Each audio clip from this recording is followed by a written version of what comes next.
Hello and welcome to this episode of 248. That is 2 guys, 4-color, 8-bit. We're adding a +1 here today, kids. I am your host, Brentley Sproles. And with me are... Jake Jackson. And... Randall Harrington. The +1. As always, you can follow us on Twitter with @248_podcast. And find us on Facebook at facebook.com/248podcast. We're going to do our best to release a new podcast every week, kids. So we hope you keep up with us and stay amused. Alright, so here we are, kids. What's the happenings? What's going on with you, Jake? Well, I've recently found Shit. a couple episodes of many different animes. Been catching up on those over the past handful of days. Really enjoying it. Found several things that I'm going to just be rambling on about later. I do not know my time. You fuck. Rambling on about later in this podcast. So, not much has really changed for me. About same old. Now, kids, you heard Randall on the last episode, the anime-filled, the fucking gorgeous tit-filled episode of 248 last week. Randall, what you been up to, man? This past week I've been playing a lot of Warcraft 3, just trying to... I felt really reminiscent for that game, so I played that. And today I got my Metal Gear on, played some Metal Gear Solid 2 and some Metal Gear Rising. Beautiful. Yes! Lots of good retro game in there. Well, myself, I have been doing pretty much dick. I gotta be honest with you. I've watched a couple movies. I feel bad I haven't watched any anime recently. You're gonna get me into a series, which of course we're gonna talk about again later in the podcast, kids. If you guys will calm down. Summer Wars, which you have given to me entirely legally. I'm gonna check out later. I've been playing a lot of Persona Q. That was the pretty big thing. Talked about it on episode. Is that on the Vita? 1. That is not. Well, it's not on the Vita. We're looking on the 3DS. Oh, okay. It was the latest SMT release. Shin Megami Tensei, kids. For those who don't know, I ranted and raved about it on the first episode. So check that out if you want to hear a little more about it. But I will say, I'm about 15, 16 hours in. And have just completed the first dungeon. So fairly extensive. Yeah, it is. And SMT games in general are known for just their life-sinking ability to just get in there and take away that fucking time, which is beautiful. So I'm very happy about that. Well, good for them, making a good game. Yeah, fuck. Good game. Yeah. All by Atlas, man. Atlas is just the creator of wonderful, wonderful games. So, getting into the biz today, kids. Speaking of sinking in time, I went to Hillside Games recently, who is here in Asheville, North Carolina. I went there to pick up some dice for something that we're going to talk about again later in the podcast. Something I'm pretty excited about. But I went to pick up some dice for the D&D game that we're going to be starting up here pretty soon. And I went in there, man. I got to say, a very, very nice selection of games there. It's all board games. They've got some trading card games there as well. As far as they got the latest Pokemon cards. They got the latest. I think they still carry Yu-Gi-Oh. And of course, the one that has withstood the fucking test of time. Magic the Gathering. Yep, absolutely. And they have a plethora of Magic the Gathering cards. They hold tournaments there. They hold games there. I'm gonna try and get out there on an actual night when they're holding games, and I'm just probably just spectate. Have you checked out the deck box?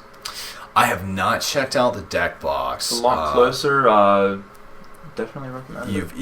You've told me about it before. You can get some cheap ass dice there. Oh yeah. See, and so there we go. I mean, you cherry pick it, but hey. Well, recommendations flowing already. We're minutes in, kids, and you're already getting the good shit. So I'll definitely have to check out the deck box. There's also another local store called the Wyvern's Tail I wanted to check out. So that place is also very nice. It's really clean. Excellent. Very large stock of everything. Pretty much everything. Whole lot of Pathfinder. I will say. Oh yeah, Pathfinder. Tons of Pathfinder. Yeah. So like the one thing I really liked about Hillside, they had a game there, and it was something that I have not seen, heard, or played in quite a while, and that is Munchkin. Oh yeah, absolutely. I got a Munchkin starter box set. For... Wait, you have that shit and you didn't tell me? Oh my god! Why the fuck are we not playing it right now? Seriously. I thought you knew. I'm sorry. I'm sorry. Well, I got it for Christmas, and so obviously we got a board game for Christmas.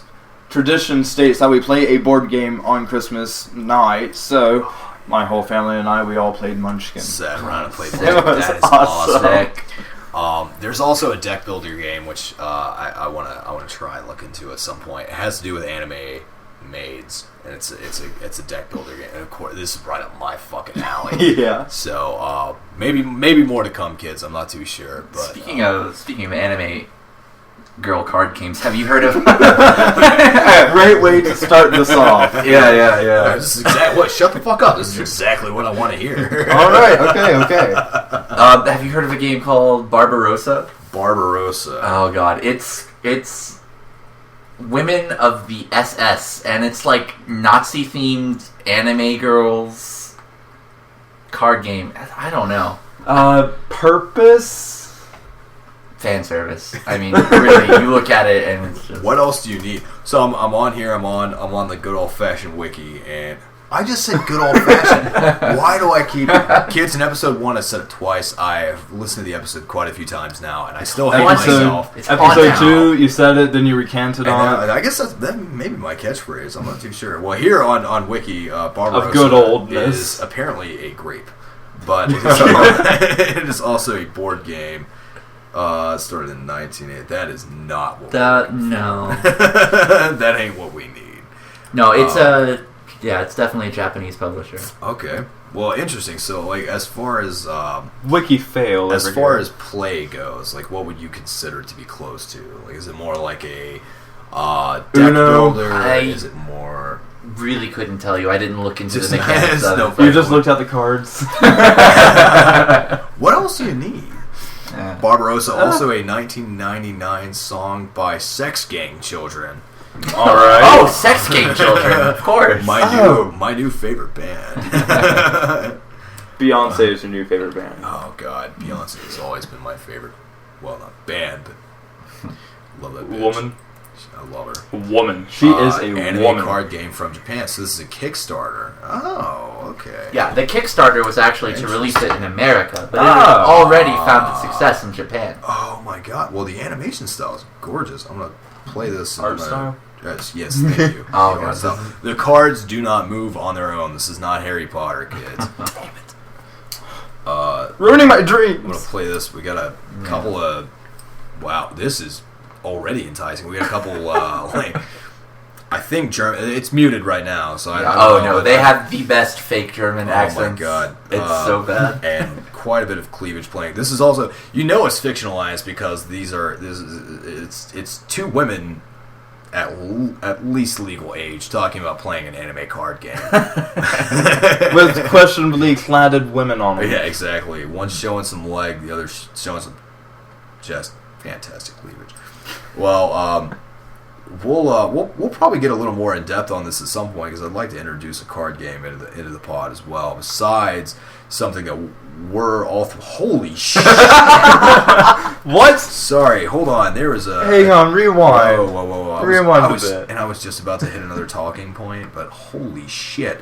This chick just pops out of nowhere. Okay, and- give us a moment. Just hold on to your tits for a second. Okay, so they got the cards all laid out. She's going, this is... Oh, my shit. God.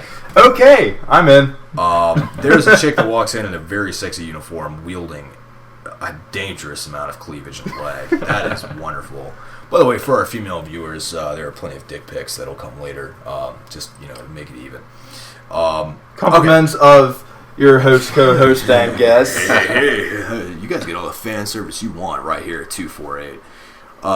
Just maybe gonna stretch here real quick. Oh yeah. All right, that's very interesting. I'm gonna have to. I'll check a little more into it. But speaking of board games and everything else, I'm bored. One thing that Jake's bored. He fell asleep. But one thing that Jake brought up is we're gonna start a D&D game now. You're sitting there and you're listening and you go, I don't fucking care if you guys play D&D. Well, you're wrong, kids, because we have put together a decent idea where we're going to drink and play D&D and pot it and then give it to you guys for free. Now, I typically drink before every podcast anyway, or during. And after. And on the drive home. That's not funny, kids. Don't do that. At the cop stops, you're offering them, just share it. Right? Yeah. Oh, yeah, share it. I'm a fucking horrible influence. By the way, kids, if you don't smoke, pick that shit up because it will make you look cool. Scientifically proven. It's scientifically proven. Oh, yeah. But we're gonna try. Randall, Jake, and I. We're gonna try and grab hopefully a weekly D&D game in which we will pod all of us. There's going to be more than the three of us there. We're going to aim for 4 or 5 of us. Probably going to start with, 2 shots or 2 equivalents at the very beginning. Oh my god, we're going to have to, we'll figure something out. We'll figure it out. We'll give it a nice little beta and let you know how it turns out. If it seems like it's going to work, we'll let you know what the rules are. But I don't know if anywhere else you can find a bunch of drunken fools playing D&D for your entertainment. I think that's a very special niche. Yeah. So I mean, if that's something you dig, and if you're listening to this podcast, you should at least dig it a little bit. Yeah. We're gonna have to end up doing this shit. What about hose? Can we use hose? Hose as far as a weapon? Pickaxe? Yes, as long as you have the two-handed ability. Okay. Okay. Well, I need to work on my farming skills. There you go. Fuck. I got a bad roll. Wrong again. So Jake was telling me about something that blew my nostalgic mind, and not only that, but blew my nostalgic load, man. So you were telling me something, and it has to do with we started talking about Smash, and then this is how we got there. Yeah, so we got off, and then we started talking about just the controller mechanics. Apparently, one of Brentley's friends was playing Brawl, and he was playing with Wiimote and just slaughtered Brentley. Yeah, fucking murder. So we started talking about all the different controllers and the fact that by far the GameCube controller is the best. Just bar none for Smash Bros. We've said this before. You need it. But, so we started talking about the original Smash Bros. 64 and how interesting the 64 controller is. Brentley brought up a little challenge here. He says that if he could play the new Smash Brothers with a N64 controller, he would wipe the floor with us. Fuck yeah. Like, so between Kirby and an N64 controller, I don't see any way, shape, or form, no matter what character was posed against me, man. Olimar. I play as Olimar, and I will rape you. I really do think. Like, so we'll have the actual results of this challenge at some point. But, and you may be asking yourself, N64 controller on the Wii U? No! That doesn't work!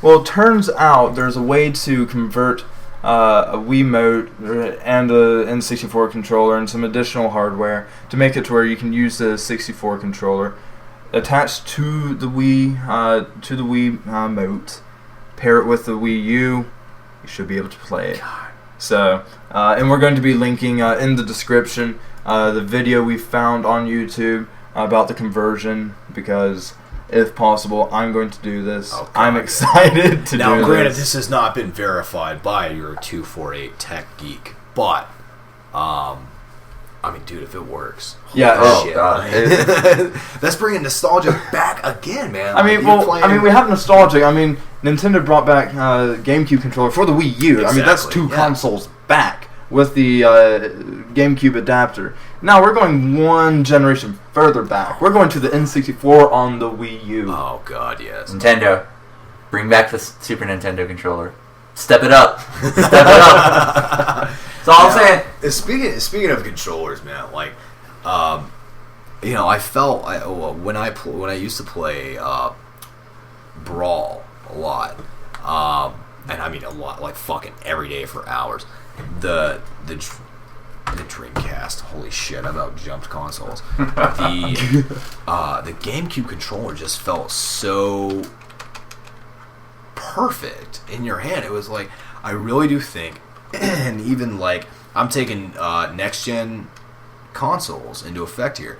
I really do think that the GameCube controller was the controller.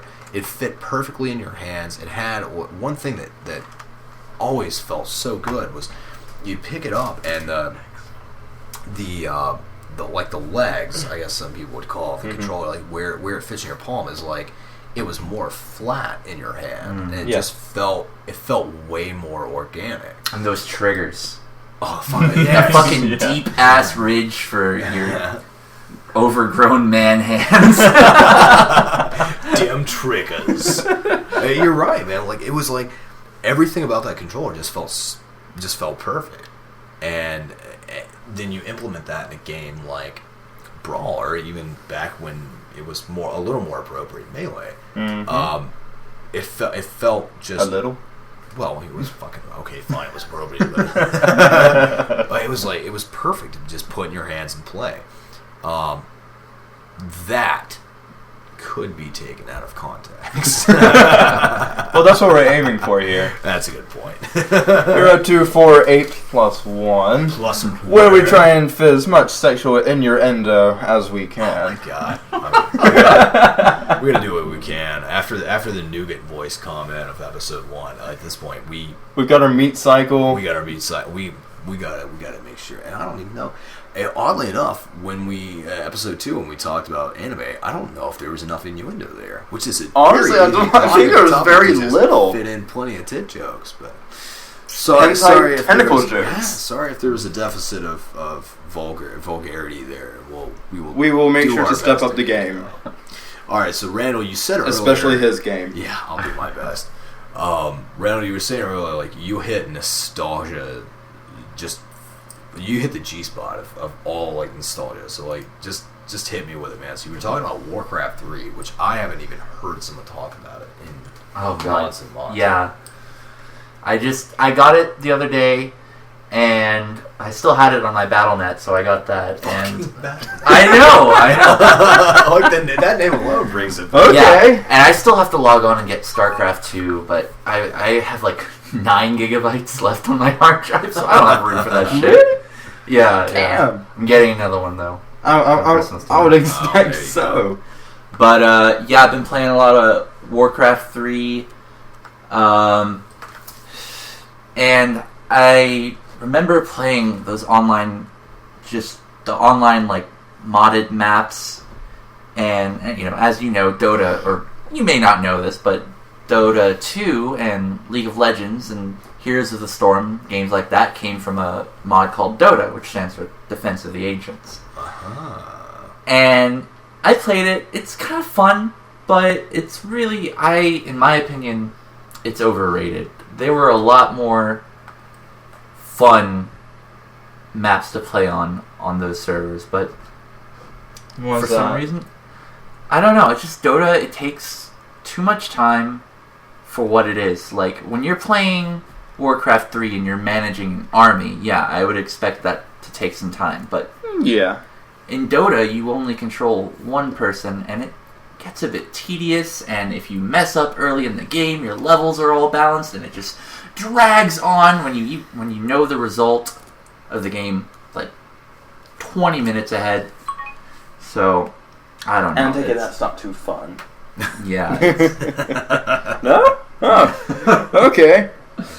So I'm looking up some shit right now about you were talking about fucking the deck box, which I have not been to. We were talking about Hillside before. Yeah. I mean, just looking at some of the pictures they've got, this place looks great. I'm going to have to go out there. And 8 hours ago, they got a shipment of 3 cases of Surge. Dude! So Surge? There's no reason Oh I'm my not God. there now. That I can, besides this podcast. We are breaking in there this evening? We're not really. I'm not. We're breaking in this evening and I'm not, getting some Surge. Or Surge. Fucking A. I'm not up to par with my knowledge of sugary death concoctions. What is Surge? Oh, Surge. Oh my God. So Surge. Slurge. Oh my God. Okay, so if I remember correctly, there was, for a bit, it was just by itself. Surge. It was like kind of the first energy drink, but it was only an energy drink because there was so much sugar in it. Right. It's kind of like Crystal Pepsi. Like that fucking awful. Like that. It was just, it's sugar water. That's all it is. Oh, I did not know it was by Coca-Cola though. Yeah, it's by Coca-Cola, and it's like a spin-off, somewhat of a spin-off of Mountain Dew. And yeah, like Surge was just like, it was one of the original seriously awful fucking drinks for you to drink. So I'm excited to have it back. It has almost reached cult class, cult status is like balls. Yeah. If you've ever had balls.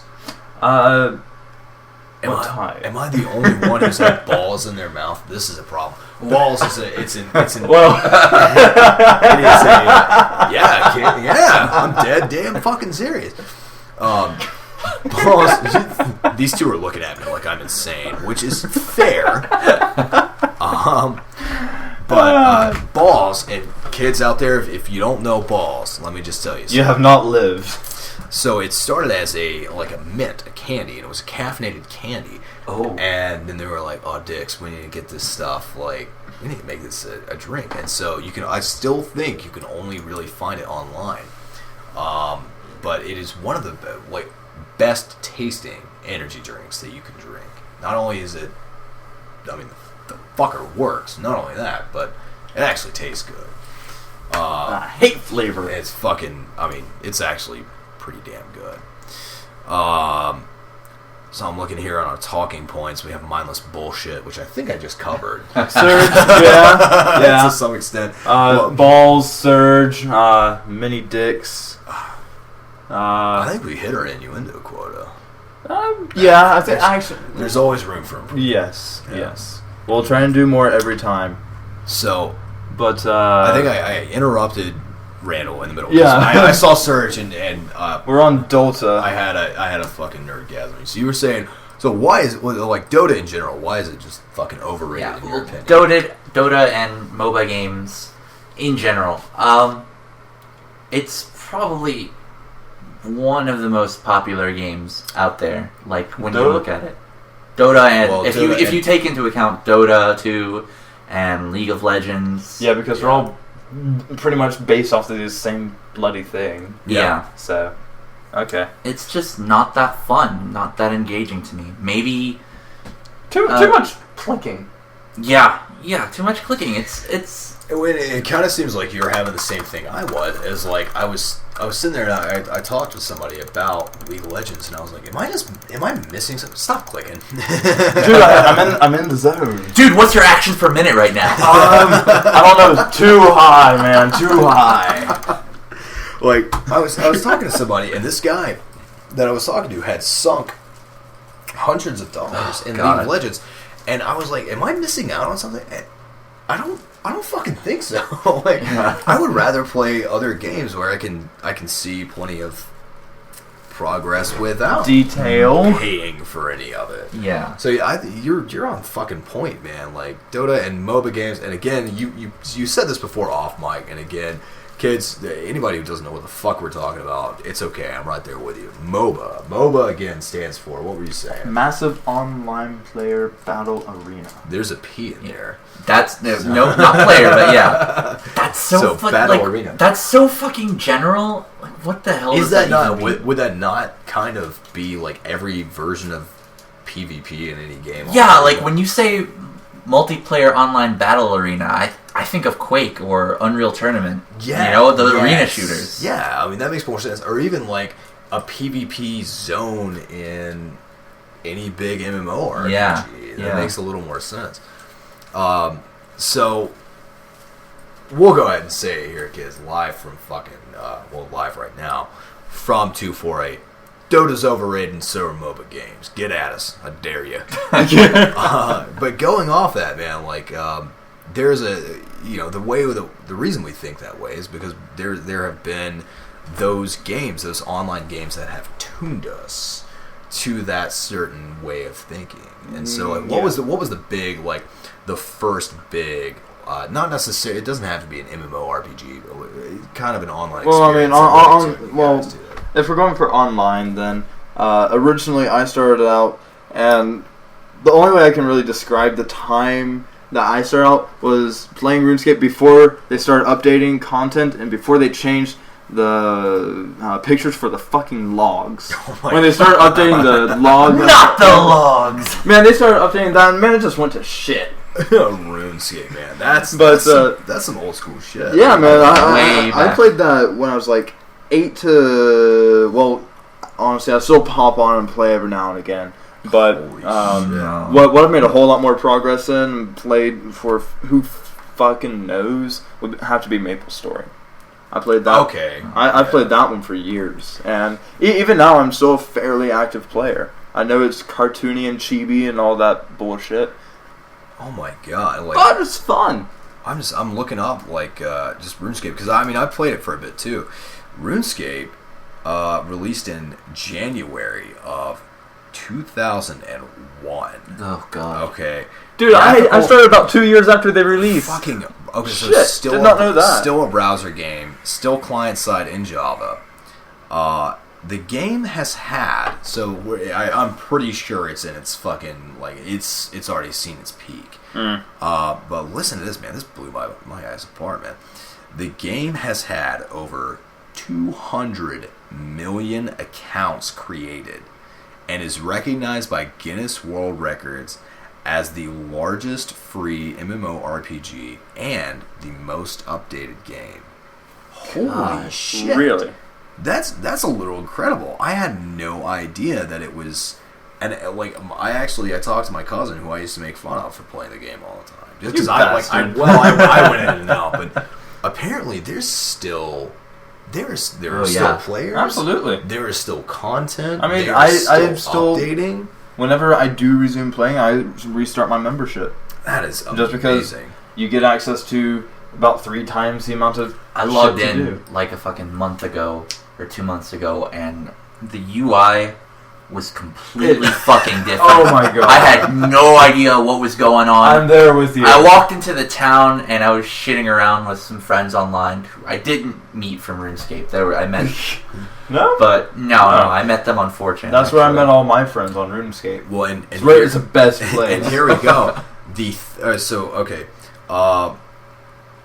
It was beta tested, blah blah blah. Yeah, RuneScape 3 is what they're at right now, and it's RuneScape shit. 3 RuneScape 2 was awesome. Was released on the 22nd of July, 2013. Yeah, this shit is still just going. I mean, I'll say this for a tiny JagX, which took over the. They have a Transformers MMO that I beta tested. Really? That was whatever. Yeah. But I'll say this, man, for an itty bitty company, what a way to go, man. That's pretty incredible. You're talking at this point. They made some bank. At this point, 13 years, still going strong, and there's still people playing it. That's pretty incredible. It really pissed me off when they released RuneScape 3. Man, they changed the UI, as Randall said. They changed so much stuff. They really made it into, and I understand updating content and all of that. I've said that in episode 2 about content update with Nintendo and all that, but they changed it too much too quickly. Well, I'm just like objectively, like not even the fact that it's changed and it's different. The UI was just so cluttered. Yeah, and they fucking confusing. I understand. They tried to add a lot of cool new features and things they thought people would like, and I get that. But think of a better UI layout. At the very least, add a shit ton more features. Cool with that. Don't make it to where your tiny screen feels even tinier. Yeah. Don't I was gonna make a dick joke, but I think it's already there. Is it there? I can't see it. Oh, well done. So, what about for you, Randall? Was RuneScape the big MMO for you at the time, or? Yeah, I played a lot of RuneScape when I was in middle school. Found it. Oh yeah. I got a membership, and it felt like a new world. Yeah. And you know what I did with that time? You know what I did with that $5 a Cut month? trees. Spent all my time in fucking, what's that city called? Like Lumbridge? Ardougne or something. Ardougne. Fucking stealing from cake stalls for hours on end. So obsessive about that shit. Hey, stop stealing! I'm going to whack you with my sword now. That is awesome. Whack! My big my truly the agility courses. Oh yeah. So there you go. I mean, Mage Guild, Heroes Guild. Statistically, Man, if we get 10 people who are listening to this, there are at least like 3 of them that know what the hell you guys are talking about. I'm not one of them, but well, statistically, there you go. We're looking pretty good right now. 2 out of 3. My big game was Diablo 2. Oh, yeah. I played a little bit of the original Diablo. It was back fucking early on, kids. I was about 8 when I think Diablo 1 came out. Couldn't play it because it was very graphic. And oh yeah. Oh no. Mommy and Daddy didn't like that. No, I mean, to be fair, there are people spiked all over the place in some level. And you go to hell. This is it was not a game for kids. Well, I mean, in history class, we're going over Vladimir the Impaler. Yeah, that's a good point. So, perspective. Yeah. I don't know. I guess it's just when you're the one doing the impaling, people get a little touchy. But when Impaling.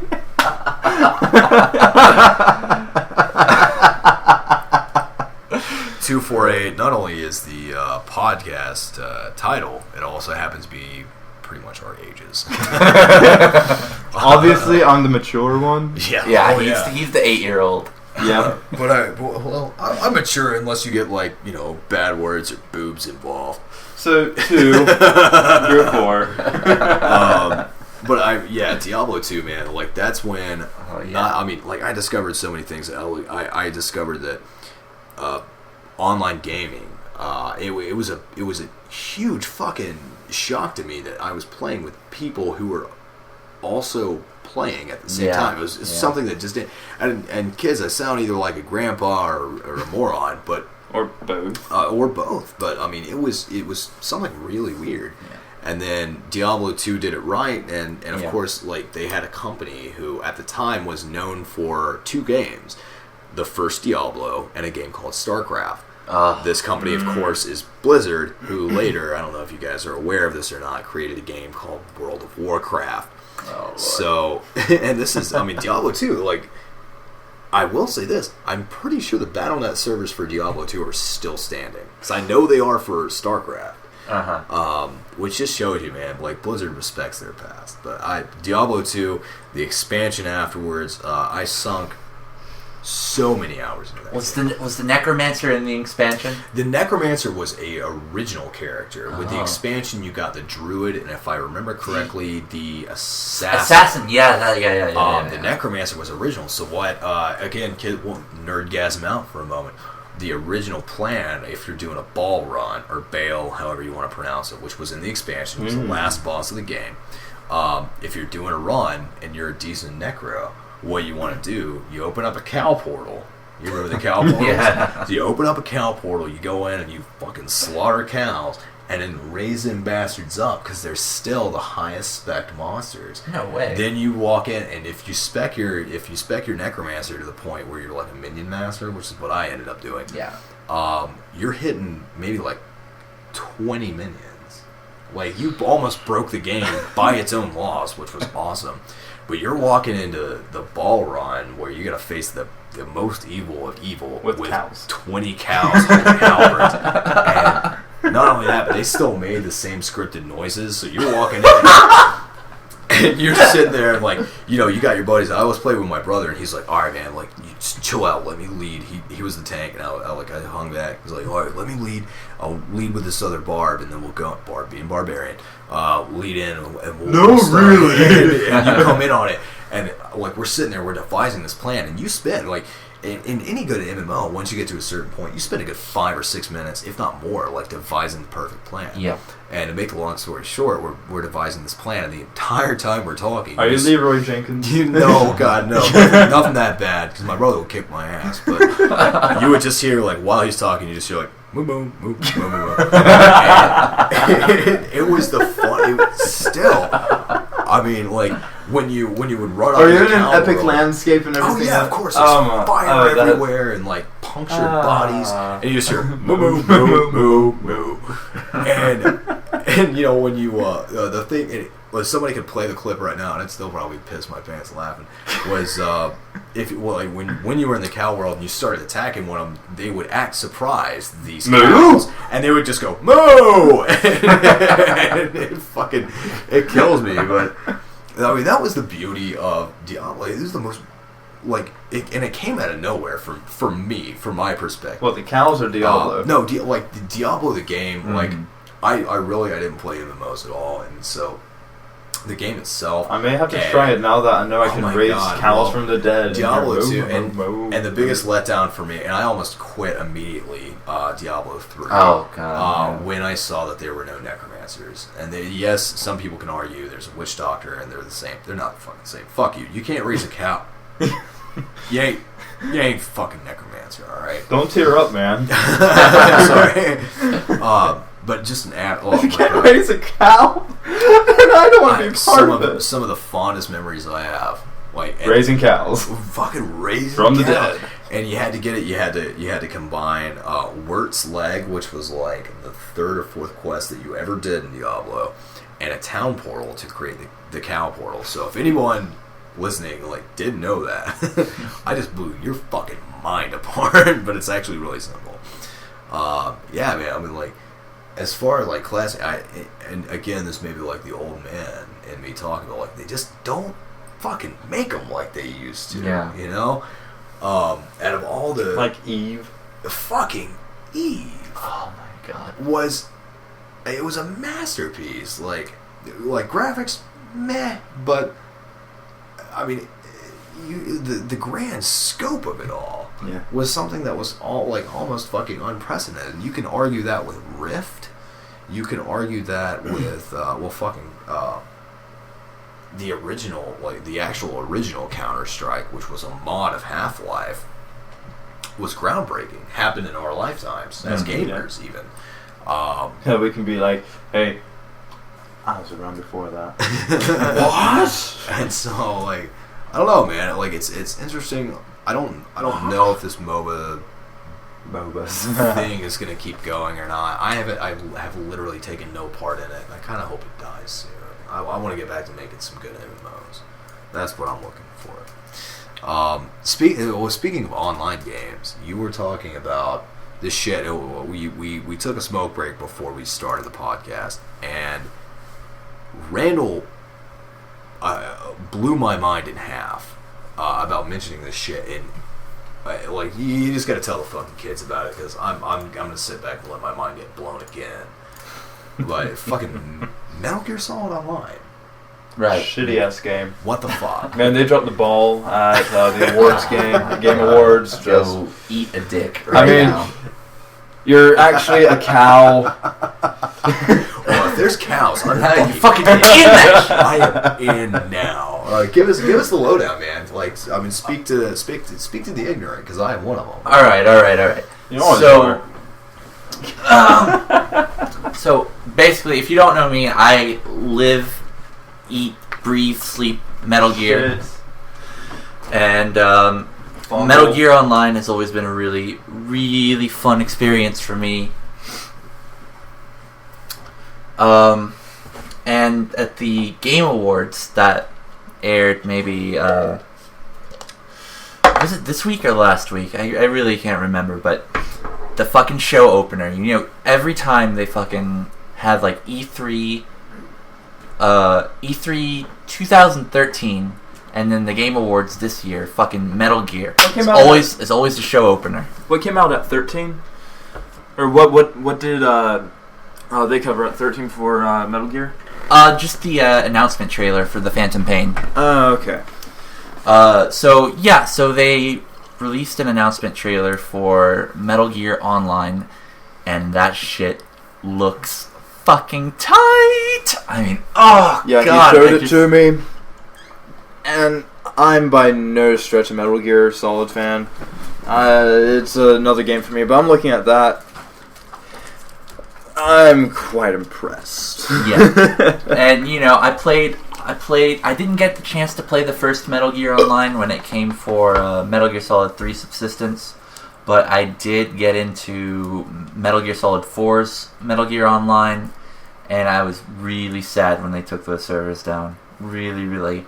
I missed that game, and I'm so glad that it's coming back. I'm gonna have to check it out, man. Oh yeah, and I'll show you the trailer after this thing is over. There's like, it's like showing it starts off showing off like all this character customization you can do, and then it just goes in, and I don't know, every trailer that Kojima touches has this cinematography to it.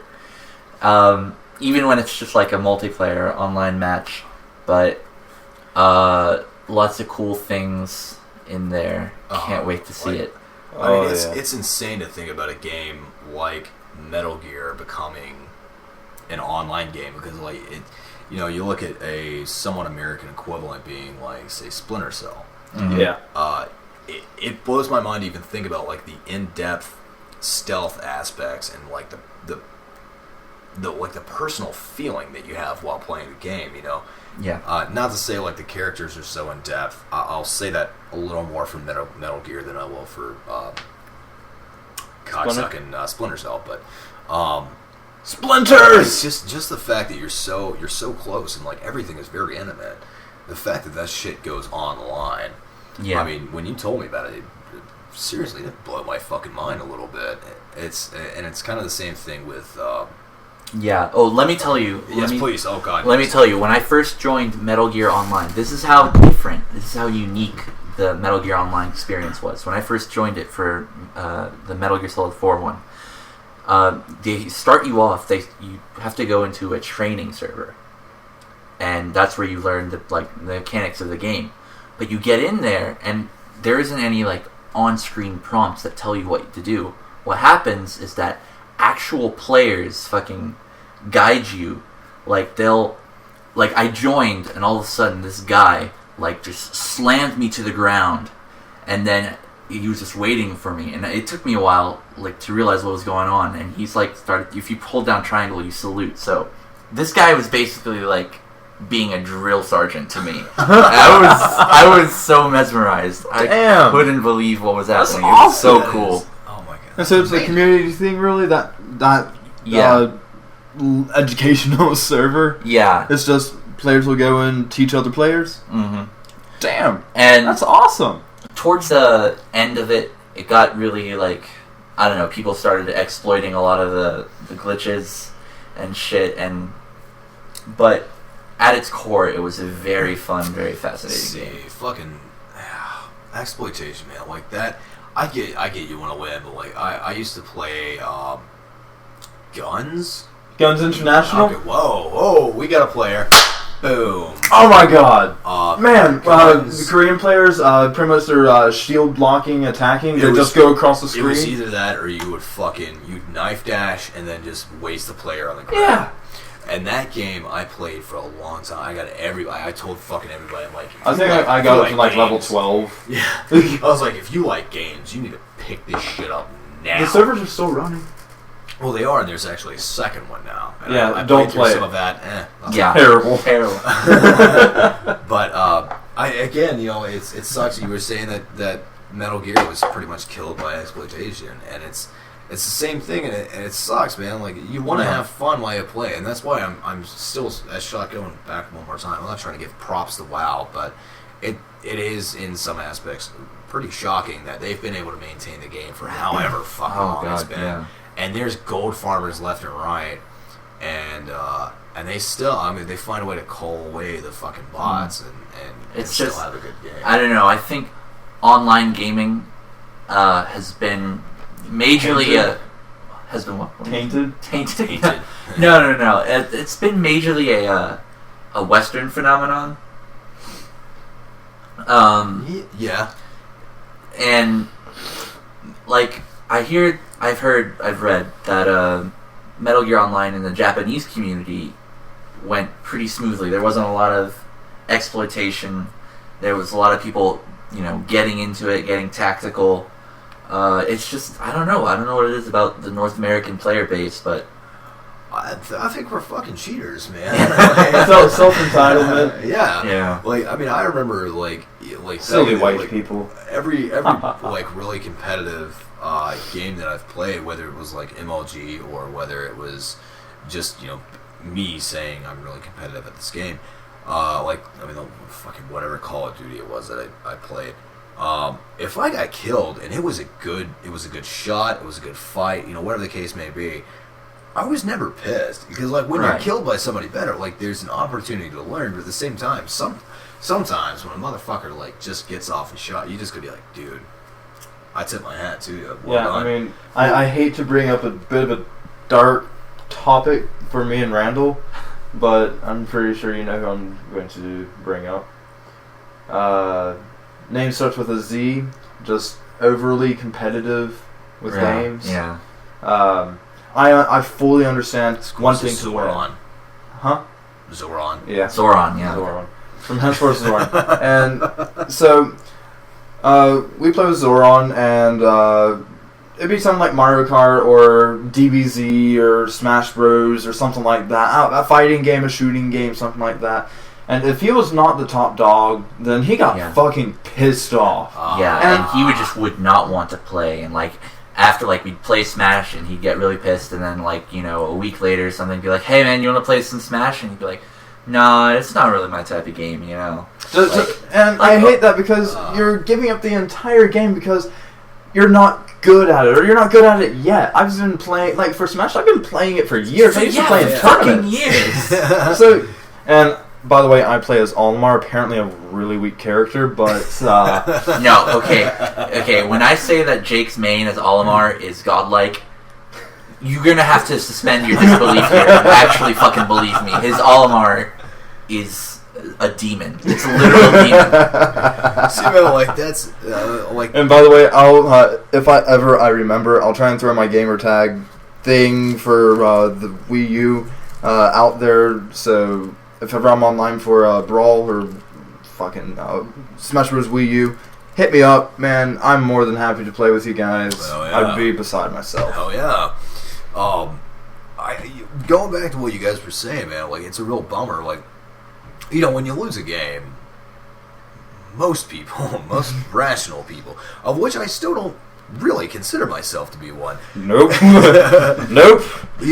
But at least in the gaming world, you just kind of go well, I fucking lost. And whether you can, you can always rationalize it, and especially with the 360 and voice over IP and everything else, being able to talk into a headset and other people hear you.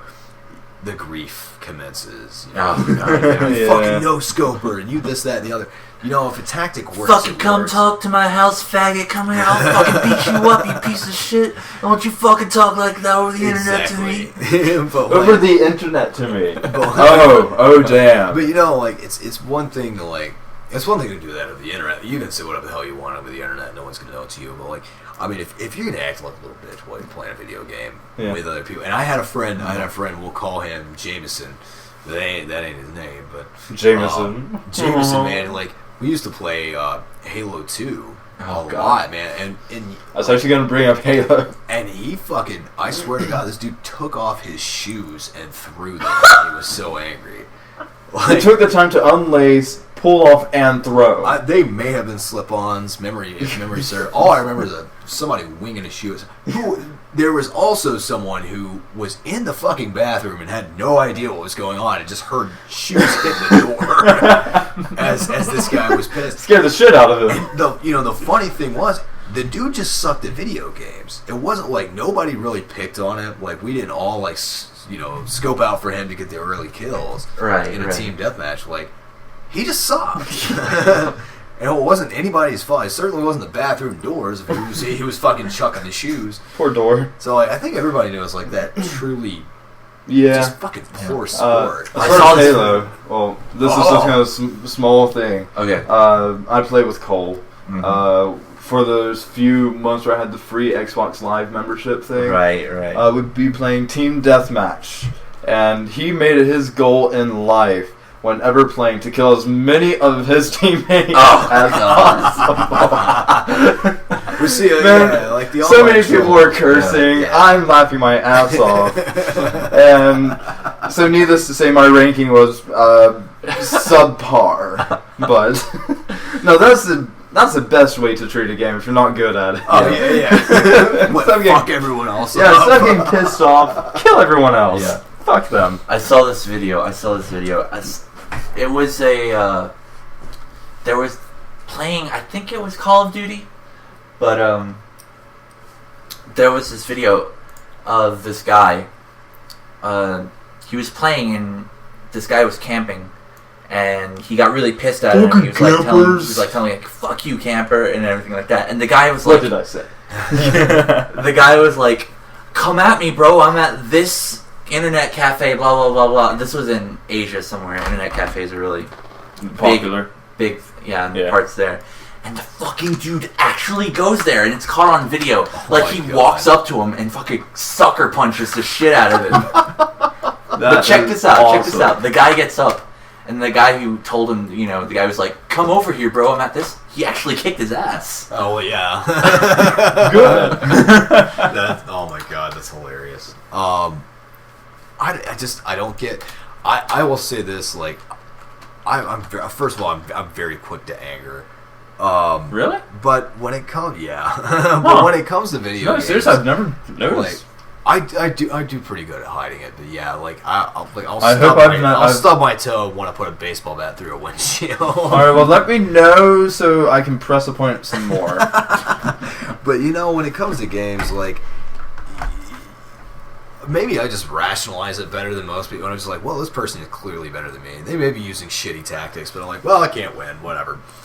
And like I said before, like, I've been MOG in a couple different games, and at the height of competitive playing, tempers will flare. And especially, Call of Duty is one, like, everybody considers himself to be way better at Call of Duty than anyone else they ever play. Yeah.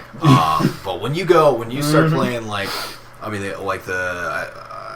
was MLG for at least 2 or 3 games. I can't really remember. Like, it was mostly fighters. It was Marvel vs. Capcom Ultimate. 3 Ultimate. It was King of Fighters 7, I think, was briefly on there, and Mortal Kombat. And I had pretty good success with both, especially King of Fighters, because I've been playing that for years. And Mortal Kombat, I had kind of gotten grandfathered into, and I love the franchise. The game was awesome. I got my ass kicked left and right. I got fucked up so many times, and like these guys, the second someone was like, first round, start, they had a button combination that they would do. Had nothing to do with whoever the player was, nothing. It was a skill set, and they would hit every single button, and you would end up never moving, and they would get a perfect victory every time. And you can't even be pissed. It's like, I'm not even mad. Like, I'm actually impressed. Yeah, like, dude spent that much time. Come on, Baxter. I don't even know. Like, I can't be pissed. And then, like, there's no way around it. It was fucking art. So for them, it was comparable to the Rubik's Cube. Yeah, very fucking good acronym there. Acronym? Yeah. Analogy? Well, Rubik's stands for... I can bullshit my way through this, kids. I'm not going to.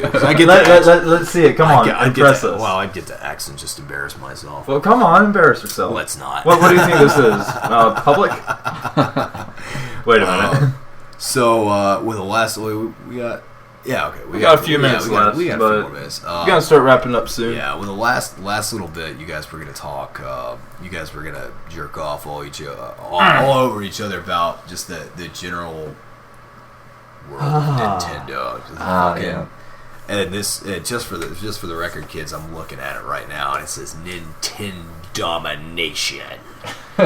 So let me hear it, man. Sell me on Nintendo some more. Well, Nintendo's awesome. You buy something. Let me just tell you, publicly, like just in the public eye, Nintendo has been killing it.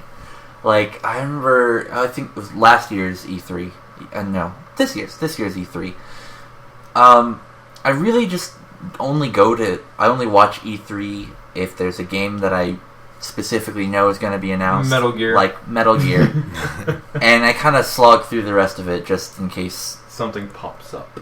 Well, not even if something pops up, but if like somebody embarrasses themselves on stage. That's really But I don't know, like Ubisoft and EA, they're just pumping out these crap games, or maybe not Unity? crap, but oh god, Unity. What have I done?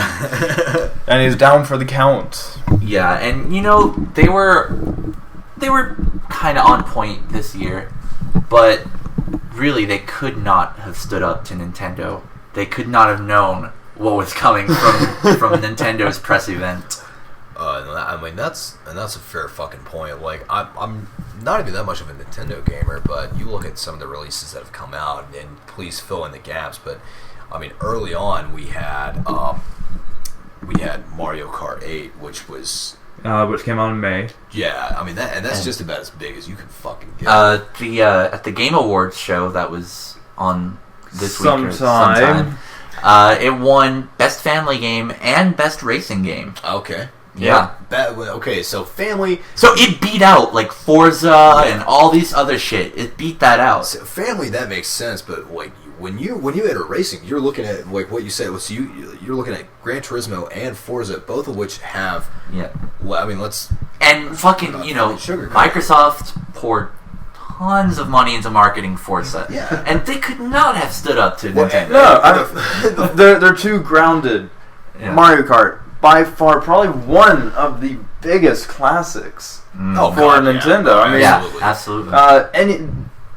If you ask any gamer, name like 3 Nintendo games that you've played, unless they're really like hipstery gamers going through all that obscure shit. Like Pikmin. Oh, there's whoa. I'm kidding. I love Pikmin. But you ask them like top 3. I'm going to give a guarantee here that Mario Kart's going to be on there. Oh god, yeah. Mm-hmm. Well, and that's not just Nintendo fans. That's anybody fans. Yeah, but I mean, like beating out, what you were saying, man, beating out. Plus, it's fun. Forza and Gran Turismo. These games they're not racing games. They are driving simulators. Yeah. These are so fucking stuffy coat that they. Exactly, and I think that's part of it. Like, they try to achieve this sense of realism, and they have a sense of grandeur to them. And they're going too far. Nintendo, it's just about having fun, man. Yeah. That's what video games and are. Blue shells. And blue shells. Fucking motherfucking blue shells. Wait, they finally made... In the original, you could throw a ball bomb behind you and take out the blue shell, the spiny shell. Pardon me, it's a spiny shell. But now you've got like a speaker box thing. And so... if a blue shell's about to come up on you, and it's doing the right before it drops down, if you use that item, that sound box thing, the blue shell goes away. No shit. No way. There you go. Yeah. Well, you're not in first place, so... Hey now. So you don't know about this, but I certainly know the pain. That's a low blow there. Alright, kids. Well... We talk about Nintendo domination. We have one other thing. One other thing. Okay, what else we got? Come on, man. Shit. That's right. Shame on you. Legend of Zelda for the Wii U. That's right. Oh! It was a small release. They did just a small segment on it, but just that shit fucking was tits and sick. pants. Tits and pants. Tits and pants. Tits and pants. That doesn't make sense, but I'm going to use it now. I don't know if you saw it. I don't know if you saw it. Did you see it? The footage they released. Yeah, the actual footage. I think I saw the. You showed me there was the actual E3 walkthrough. Okay, so no, you haven't seen this. Okay, first of all, the world is huge, and huge is an understatement. Boy, the horses are smart enough not to run into fucking trees. Yep. Yeah. I mean, and that fucking vaulting off the horse in slow motion. Yes. Sick as fuck. The physics. Actually, the grass is moving, the trees are moving. Oh god, yeah. The lighting. So pretty. Oh my god. And one of the things I like is, unlike with Skyrim or something like that, how you do have heights. Yeah. That's not something that can be denied. You've got a mountain. It's in Skyrim. It's a fucking mountain. What? There's nothing special about it. There's not. Skyrim was a decent game. Now, if you go into mods, then it becomes a beautiful, decent game. Oh, yeah. Right. But from it's just a dead world, kind of, in Skyrim. It's empty. Yeah. It's so beautifully bland. I'll admit, I had fun with it. I put about maybe 100 hours into it, but it gets kind of... But for a game that size, yeah, that's not much. Yeah. But one of the things I really like... I'm sure I've put it at least 3 times much into Morrowind and Oblivion. Yeah. No, that's a fucking fair point. I still don't... I love Skyrim, but I don't think you can beat Oblivion. Morrowind gets a little difficult with the graphics and everything. Yeah, I think Morrowind has the best story and the best lore, but it is not that accessible. Yeah, but I will give it that. When you talk about Oblivion, man, I mean that's some harsh shit to beat. Oh yeah. Yeah. Not literally, but I mean just like on the record, as far as good games go, I mean Oblivion's just about as fucking good as absolutely. But right with Zelda, one of the things they're touting is in a strange way of things they're touting height. Yeah. They're going on about really high up places, and for me that translates to more landscape. Yeah. You have more, instead of it being a flat plain with a whole lot of trees, which I felt with Skyrim, which had some bumps thrown in. Skyrim had one mountain that you could actually go to, and the rest were like on the border. Yeah. That's fair enough. So for the Wii U, Legend of Zelda, you more height, more caves, more dungeons, or what have you. We have yet to see anything about any dungeons. Yeah. And if they release just a glimpse, I think people will be wetting themselves. Well, I think they don't have to try hard to beat Skyrim's dungeons, because that was some generic shit. Oh my god. But I'm looking forward to it, because the landscape is also atypical. It's not like you've got these nice...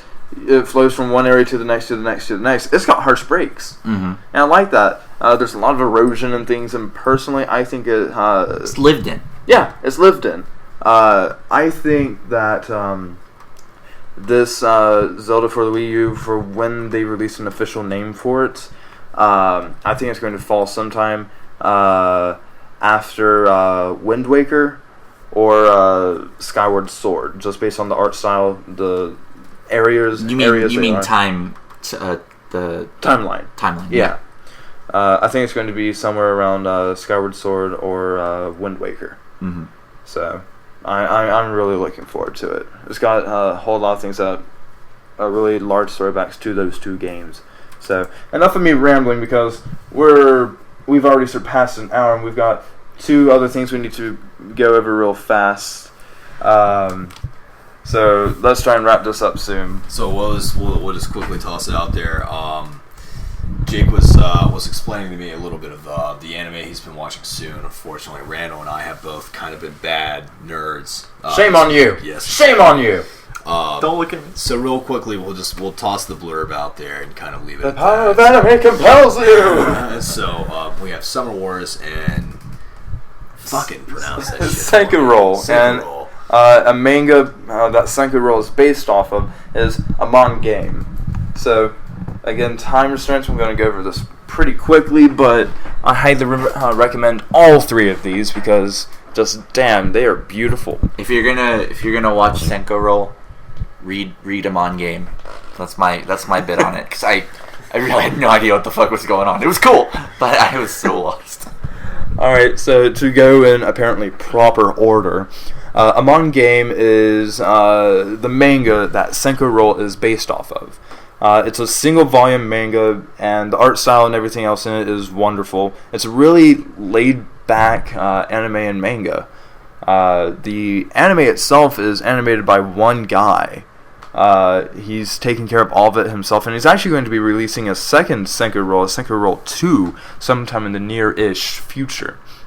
And so, Senku Roll, it's about strange monsters and people finding out, and explosions and guns and whats and have-yous. So It sounds about just everything you fucking need except boobs. No boobs. So, yeah. no boobs. You've got Senko, though. You got a good story? Yeah. Okay, I guess. I think so. So, that's Senko Roll in Amon game. I highly recommend you find them. The other thing is, Senko Roll is actually a really short one. It's about 35 minutes or so, and Amon game is only about 66 pages.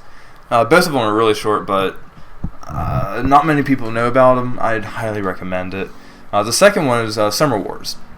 Summer Wars is about the family structure and paradigms a Japanese family has. As many people know, the respect of your family and your past is really important. And so there's some drama and some underhandedness that happens in the show. But the other aspect of it, it's not like it's a 1880s Japanese time thing. It's actually a modern time show. And so with that, you also have social media mixed in within, how that's playing a very large role in getting people connected, and the technology and everything else. But like any good anime that has technology, things sort of go awry, if you will. So and the voice acting, the animation, the art style itself as well is spectacular. I think for the the 2 months of November and December, I'd say Summer Wars hands down probably top 1, top 2. So definitely give that a watch, because nothing else is comparing to it for these months that I've been watching anime.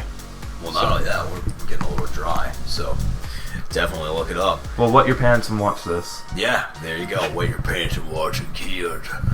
Alrighty, well. That didn't even make sense. Shut up.